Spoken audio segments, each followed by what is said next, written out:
السلام علیکم ورحمۃ اللہ وبرکاتہ۔ ہمارے تمام حاضرین و ناظرین کو ہمارا پرخلوص سلام۔ میں ہوں حافظ شبیر احمد، آپ دیکھ رہے ہیں حافظ شبیر ٹی وی۔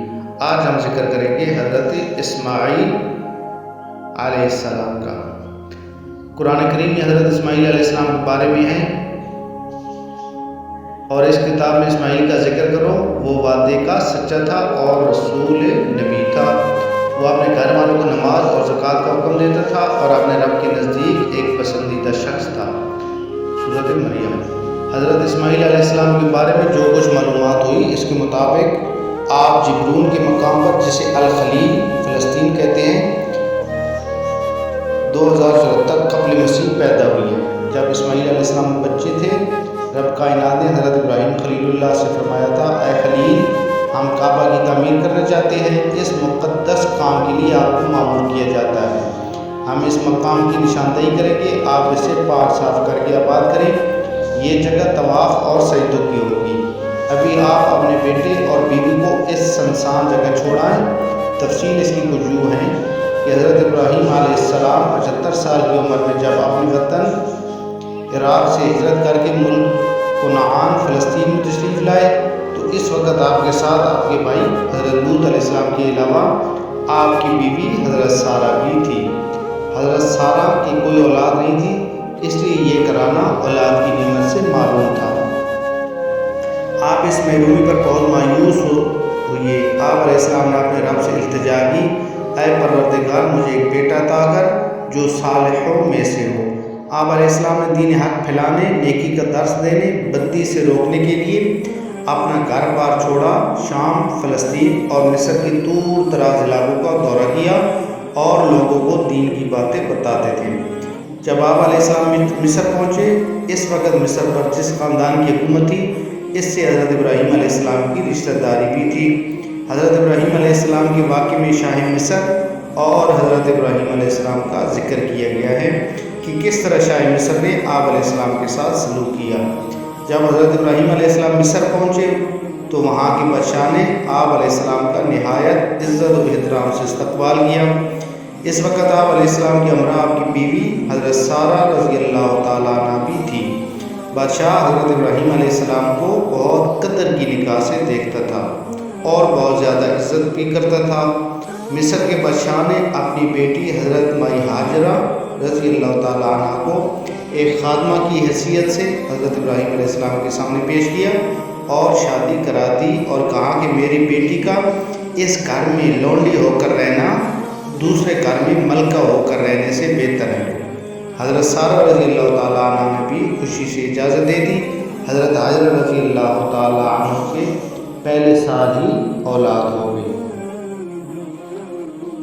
ایک مذہبی کتاب میں اس واقعے کا ذکر اس طرح کیا گیا ہے کہ خداوند کے فرشتے نے اس سے کہا کہ میں تیری اولاد کو بہت بڑھاؤں گا، یہاں تک کہ کثرت کے سبب اس کا شمار نہ ہو سکے گا۔ اور خداوند کے فرشتے نے اس سے کہا کہ تو حاملہ ہے اور تیرا بیٹا ہوگا، اس کا نام اسماعیل رکھنا، اس لیے کہ خداوند نے تیرا دکھ سن لیا ہے۔ قرآن کریم میں اس کا ذکر اس طرح ہے، ہم نے اس کو حضرت ابراہیم علیہ السلام کو ایک حلیم لڑکے کی بشارت دی۔ حضرت سارہ رضی اللہ تعالیٰ عنہ کی کوئی اولاد نہ تھی، اس لیے حضرت سارہ کے دل میں دکھ پیدا ہوا، وہ مایوس ہو گئی تھی۔ انہیں بہت زیادہ صدمہ بھی پہنچا، جس سے ان کا دماغ چڑچڑا ہو گیا تھا۔ حضرت حاجرہ رضی اللہ تعالیٰ عنہ سے بھی انبن ہو گئی، دونوں کے درمیان لڑائی جھگڑا بھی شروع ہو گیا۔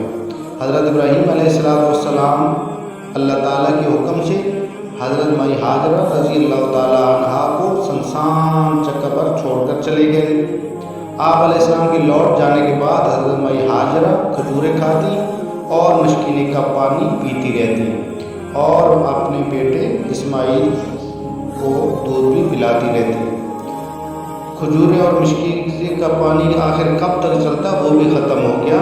مناسب کھانا اور پانی نہ ہونے کی وجہ سے سیدہ حاجرہ رضی اللہ تعالیٰ عنہ بھی کمزور ہوتی چلی گئیں اور ننھا بچہ حضرت اسماعیل علیہ السلام بھی کمزور ہوتے چلے گئے۔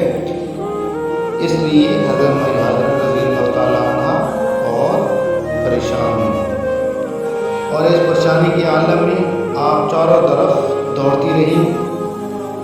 کبھی پہاڑ پر چڑھ کر چاروں طرف نظر تو آتی کہ بالکل نظر آ جائے، کبھی پہاڑ سے نیچے اترتی، کبھی دوسرے پہاڑ پر چڑھ جاتی۔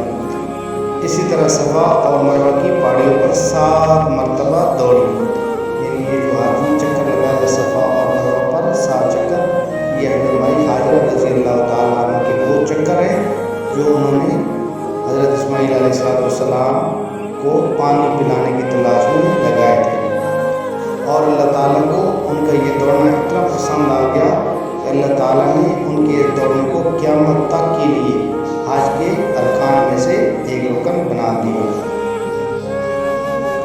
حضرت عبداللہ بن عباس رضی اللہ تعالیٰ عنہ بیان کرتے ہیں کہ حضرت حاجرہ رضی اللہ تعالیٰ عنہ جب آخری مرتبہ مروہ کی پہاڑی پر چڑھی تو انہوں نے ایک انجانی آواز سنی، جیسے کوئی کہہ رہا ہو۔ وہ یکسو ہو کر غور کرنے لگی، پھر آواز سنائی دی۔ اس پر حضرت حاجرہ رضی اللہ تعالیٰ عنہ نے کہا کہ اے شخص، تو نے اپنی آواز تو سنا دی، کیا تو میری فریاد سن کر میرے لیے کچھ کر بھی سکتا ہے؟ پھر حضرت حاجرہ رضی اللہ تعالیٰ عنہ نے ننھے اسماعیل علیہ السلام کے قریب جب گئی تو دیکھا کہ حضرت اسماعیل علیہ السلام کے پاؤں کی طرف پانی کا ایک چشمہ جاری تھا۔ پیارے آقا صلی اللہ علیہ وسلم فرماتے ہیں کہ اللہ پاک اسماعیل علیہ السلام کی والدہ پر صلی اللہ علیہ وسلم نے فرمایا کہ اللہ اسماعیل کی ماں پر رحم فرمائے، اگر وہ زمزم کو اسی حالت میں چھوڑ دیتی تو زمزم بہتا ہوا چشمہ ہوتا، یعنی حضرت حاجرہ رضی اللہ تعالیٰ عنہ نے چاروں طرف مٹی ڈال کر اسے گھیر دیا۔ اللہ تعالیٰ نے سیدہ حاجرہ کو زمزم کا پانی عطا کیا۔ اس پانی میں ایسی تاثیر تھی کہ یہ صرف پیاس ہی نہیں بجھاتا تھا بلکہ جسم میں قوت بھی پیدا کرتا تھا۔ حضرت ابن عباس رضی اللہ تعالیٰ عنہ سے روایت ہے کہ اللہ تعالیٰ فرماتا ہے کہ یہاں اللہ کا گھر ہے جسے یہ بچہ اور اس کا باپ دونوں تعمیر کریں گے، اور اللہ اس گھر سے لوگوں کو ضائع نہیں کرے گا۔ حضرت حاجرہ اور ننھے اسماعیل کو رہتے ہوئے تھوڑا ہی عرصہ گزرا تھا کہ قبیلہ جرم کے کچھ لوگ مقام قدار کی طرف سے آئے اور مکہ کے نشیبی علاقے میں ٹھہرے۔ ان لوگوں نے دور سے دیکھا کہ ایک پرندہ ایک جگہ پر چکر لگا رہا ہے۔ انہوں نے خیال کیا کہ پرندہ اسی جگہ پر چکر لگاتا ہے جہاں پانی ہو۔ معلوم کرنے کے لیے اس مقام پر اپنے 2 آدمی بھیجے۔ انہوں نے وہاں پانی دیکھا تو واپس آ کر اپنے آدمیوں کو بتایا۔ انہیں پانی کی ضرورت تھی تو کچھ مشقیں لے کر پانی لینے کے لیے پہنچے تو وہاں ایک عورت اور بچے کو سنسان جگہ پر موجود پا کر حیرت زدہ ہوئے۔ انہوں نے سیدہ حاجرہ رضی اللہ تعالیٰ عنہ سے پانی طلب کیا، اس کے بدلے میں کھانے کے لیے بڑی مقدار میں کھجوریں پیش کی اور واپس چلے گئے۔ بنو جرم کے لوگ دوبارہ اس جگہ پر آئے، پانی لیا، بدلے میں کھجوروں کے علاوہ کچھ اور سامان بھی دیا اور پھر واپس لوٹ گئے۔ عرب کے دوسرے قبیلے بھی وہاں آتے، پانی لیتے، واپس لوٹ جاتے۔ چونکہ عرب کے لوگ خانہ بدوشوں کی زندگی گزارتے تھے، اس لیے وہاں آمد و رفت رہتی تھی۔ ایک مرتبہ بنو جرم کے کچھ لوگ آئے، حضرت حاجرہ رضی اللہ تعالیٰ عنہ سے رہنے سہنے کے لیے اجازت طلب کی۔ بنو جرم کے لوگ سیدہ حاجرہ رضی اللہ تعالیٰ عنہ کی طبیعت و عادت سے اچھی طرح واقف ہو چکے تھے۔ انہوں نے آپ کو رحم دل اور ملنسار پایا۔ قبیلہ جرم کے لوگوں کو آپ کی عادتیں پسند آ گئیں، اسی لیے رہنے کی خواہش ظاہر کی۔ پانی کی شکل میں آب زمزم بھی موجود تھا۔ سیدہ حاجرہ رضی اللہ تعالیٰ عنہ نے ان سے کہا، یہ پانی کا چشمہ میرا ہے، تم اس کے مالک نہیں ہو سکتے۔ جرم کے لوگوں نے شرط منظور کر لی۔ رسول اللہ صلی اللہ علیہ وسلم نے فرمایا، اس جرمی گروہ نے اسماعیل علیہ السلام کی والدہ کو ملنسار پایا۔ وہ خود بھی چاہتی تھی کہ کچھ انسان یہاں آباد ہوں، چنانچہ وہ لوگ وہاں ٹھہر گئے اور خاندان کے دوسرے لوگوں کو بھی وہاں بلا لیا، یہاں تک کہ کئی گھرانے وہاں آباد ہو گئے۔ حضرت اسماعیل علیہ السلام انہی لوگوں میں پلے اور بڑے ہوئے اور انہی سے عربی زبان سیکھی۔ حالانکہ حضرت ابراہیم علیہ السلام کی زبان عبرانی تھی، عربی نہیں تھی۔ حضرت ابراہیم علیہ السلام نے سیدہ حاجرہ رضی اللہ تعالیٰ عنہ اور ننھے اسماعیل کو اس سنسان وادی میں چھوڑا تو وہ بھی یارو مددگار تھے۔ انہیں اپنے ہر طرح کے مصائب اور خطرات کا سامنا کرنا پڑا، کوئی دلاسا دینے والا بھی نہیں تھا۔ تو اس وقت حضرت ہاجرہ کو بشارت ہوئی، نہ خوف کرو نہ غم کھاؤ، اللہ تعالیٰ نہ تمہیں ضائع کرے گا اور نہ اس بچے کو۔ یہ بیت اللہ کا مقام ہے جس کی تعمیر اس بچہ اور اس کے باپ حضرت ابراہیم علیہ السلام کے لیے مقدر ہو چکی ہے۔ اللہ کے خلیل نے اللہ کا گھر بنانے کی خاطر بے مثال ایثار اور قربانیاں دیں۔ آپ کے گھرانے